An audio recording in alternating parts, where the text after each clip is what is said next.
Bonjour, je vous propose de découvrir le logiciel EduGeo.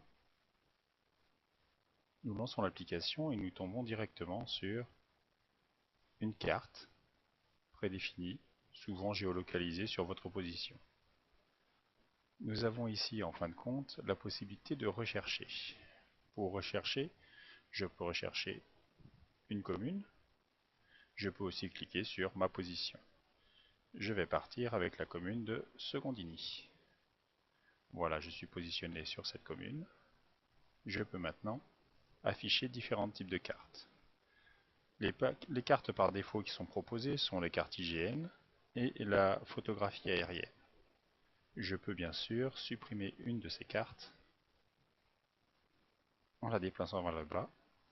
Seule ici, la carte IGN est apparente. Mais je vais pouvoir aussi ajouter de nouvelles cartes. Par exemple, des cartes de Cassini, si je veux faire un petit peu d'histoire. Et je reviens sur l'affichage et je suis maintenant sur une carte correspondant au tracé de Cassini. Toujours le même principe pour changer de carte, je peux en afficher que deux à la fois. Donc je suis obligé de supprimer une des deux cartes pour pouvoir revenir aux autres fonctions. J'ai aussi des cartes d'occupation des sols, par exemple une carte de relief. Et cette carte de relief va me permettre de visualiser le relief au niveau de toute une région.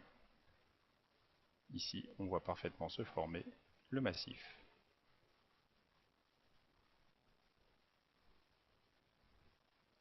Autre possibilité, faire des mesures.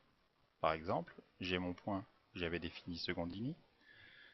Quelle distance de la mer? Eh bien, je vais cliquer sur distance, je reclique sur Secondini et jusqu'au point le plus proche de la mer, et je vois que j'atteins 70 km. Je vais pouvoir aussi mesurer des surfaces en définissant les différents points de contour de cette surface. Elle s'affiche directement en mètres carrés ou kilomètres carrés comme ici. Je peux aussi dessiner sur ma carte. Pour dessiner, je peux mettre des points de légende, des polygones, simplement des lignes. Donc repérer différents points comme je l'ai déjà fait.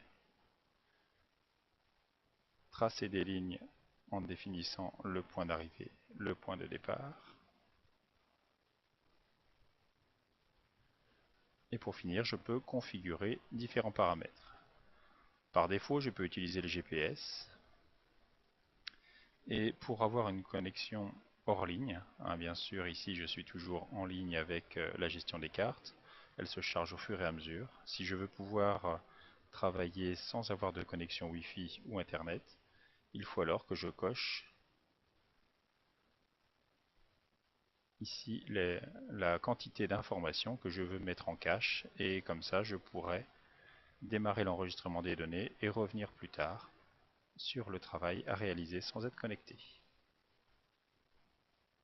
Voilà pour une rapide présentation d'EduGeo. Bien sûr, cette application peut être utilisée dans beaucoup de disciplines.